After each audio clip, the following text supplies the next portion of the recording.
This is Sean 007 1986. I hope you're having a fantastic Friday.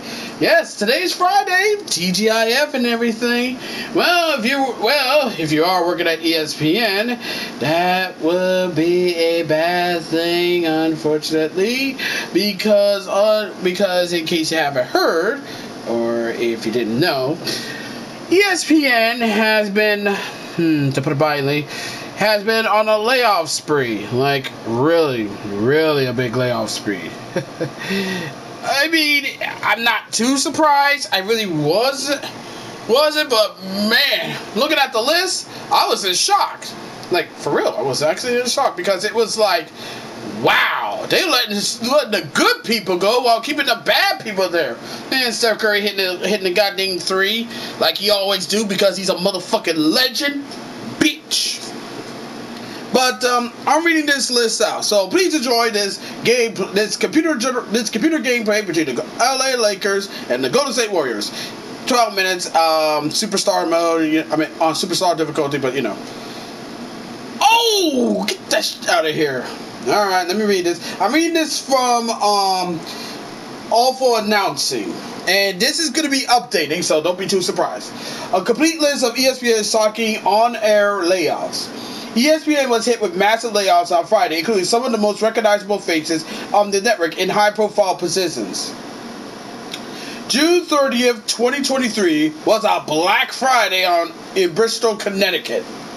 ESPN has been laying off employees the last several months as Disney faces cost-cutting measures like many other contemporary media companies. While many layoffs were focused on individuals behind the scenes, Friday's layoffs at the end of June were shocking in the number and profile of those who were let go from ESPN. It includes some of the network's most prominent and longest-tenured on-air personalities. Below is an updated list of personalities that will no longer be seen on ESPN. Get ready, because I know some of you are going to be upset about this list. Jeff Van Gundy. Arguably the most shocking decision.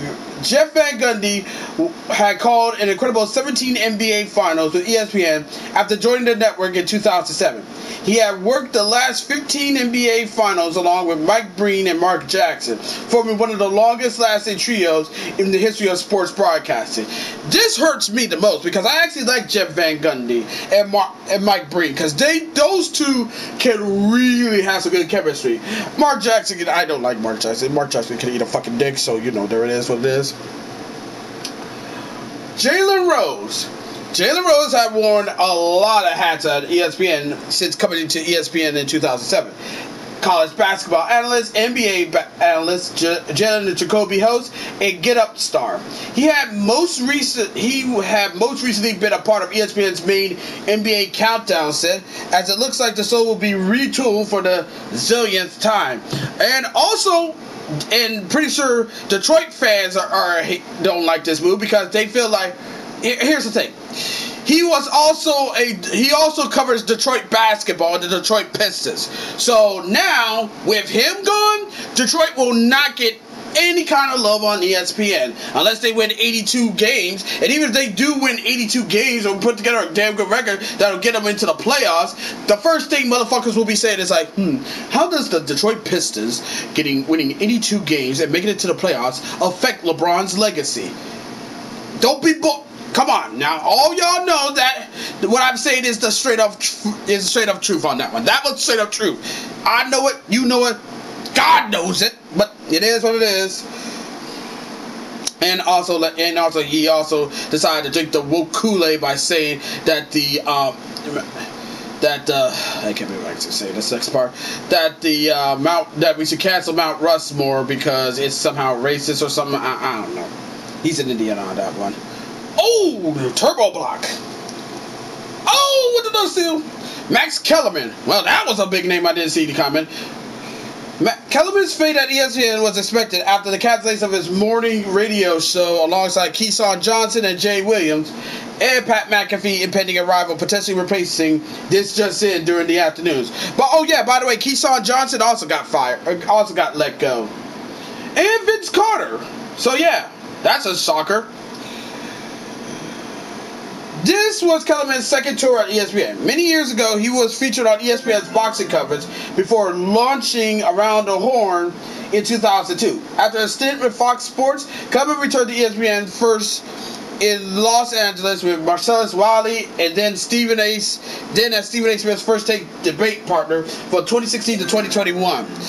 After Smith unceremoniously shooed Kellerman away, probably because he was still pissed off that Terrell Owens said that Max Kellerman is more blacker than Stephen A. Smith, he took on his current roles, but seemed to be ESPN's odd man out once again. Keyshawn Johnson. Hey, I talked about him. Keyshawn Johnson became a part of ESPN's machine while still an active player for the Carolina Panthers in 2007. During that time, he bounced back and forth between television analyst and radio host, first in Los Angeles and then nationally. Todd McShay. This one was a big one. Todd McShay rose to prominence as a foil and partner for Mel Kiper's in ESPN's ever-expanding NFL draft coverage, while also serving as a college football sideline reporter. Todd McShay came to ESPN in 2006 as part of the Scouts Incorporated, where he served as director of college football scouting. Matt Hasselbeck. The former Seattle Seahawks quarterback followed in his brother Tim's footsteps by coming to Bristol after his retirement in 2016. Hasselbeck was featured prominently on NFL's Sunday Countdown and appeared on other ESPN platforms as well. Ashley Brewer. Ashley Brewer became a Sports Center anchor in September 2020 after coming to ESPN earlier in the year. She was based in ESPN's LA studios. Susie Colbert. That one hurt. That one hurt me right there. Another stunning departure is Susie Colbert, who has been a stalwart of ESPN's NFL coverage for decades. She started at ESPN in 1993, I remember, and was part of the launch of ESPN2 and as a SportsCenter anchor, among other positions. After 3 years working for Fox, she returned in 1999 as one of the network's central NFL anchors, most recently on Monday Night Countdown. Steve Young. The Hall of Fame San Francisco 49ers quarterback departure is another sign of an end of an era at ESPN. Young came to the network full-time in 2000 after his retirement from football and had been a major part of pretty much every facet of ESPN's NFL coverage as a studio analyst, including with Colbert for many years on Monday Night Countdown. Alfonso Ellis. The former Notre Dame star and 11-year NBA veteran had been a part of ESPN college basketball coverage as a game and studio analyst since 2009, being a part of the College Game Day in 2019. Jason Fitz. The former musician from the band Perry had been featured on ESPN Radio and with multiple partners both regionally and nationally since 2016. Just this year, he was paired with former Atlanta Falcons wide receiver Harry Douglas on the ESPN Radio Daily Lineup. Drew Lee. Lee was a baseball writer and hosts the Baseball Tonight Live, ESPN streaming pregame show. He was instrumental in the network's coverage of the KBO during the COVID pandemic. Jordan Cornette. A captain at Notre Dame, or Notre Dame if you want to be reasonable. Cornette came to ESPN in 2016, was a college basketball analyst and host, predominantly on the ACC network. He also hosts Game Day on ESPN Radio on weekends with his wife, Pepper Cornette. Yeah, these are some really big names, man. And also, like I said, Vince Young got the boot. Chris Berman was good. Boomer's gone, so no whoop anymore. So yeah. So, yeah, a lot of people are pissed off about this. Not because some of the big names is gone, big likable names is gone, but they're pissed off because those names I just listed off, they're gone. But, oh my God. Goddamn, Anthony Davis, goddamn. And he got the N one. Like, oh my, hold on. Let's see that play one more time, okay? Yeah. And, with the one-handed jam, and got the foul. Like, number 33 got posterized. He got posterized bad. Just, Yeah, but back to what I was saying.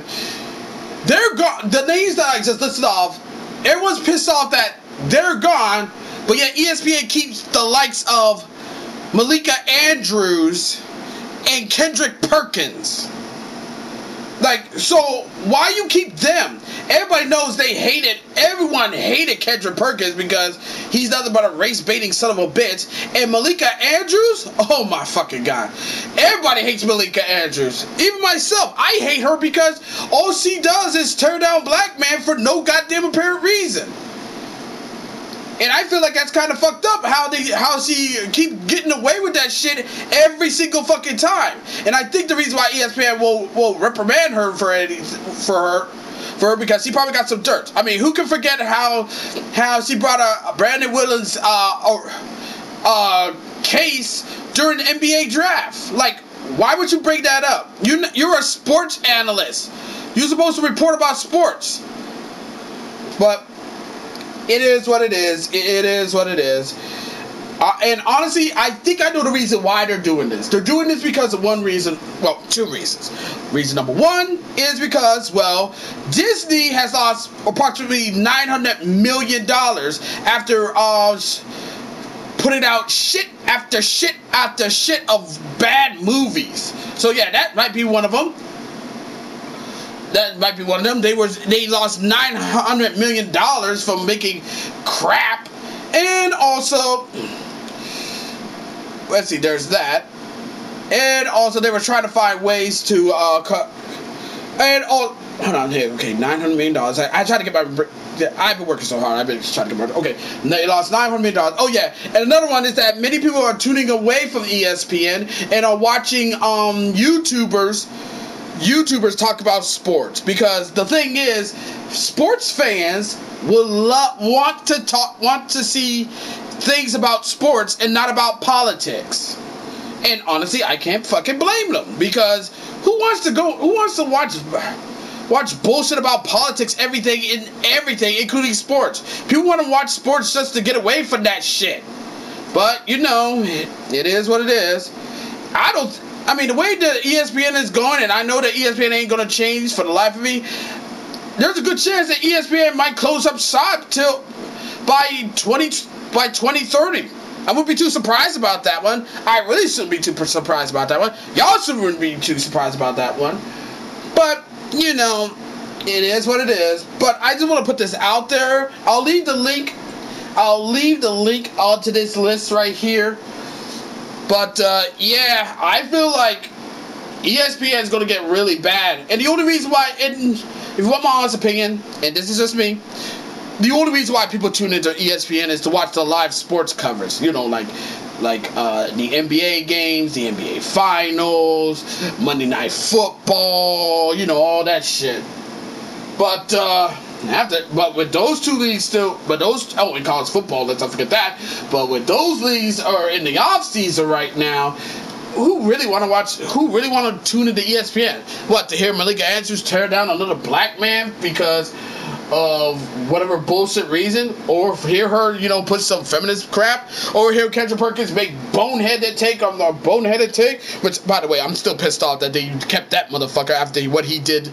After what the fuck he did to Nikolai Jokic, robbing him of the MVP, bastard.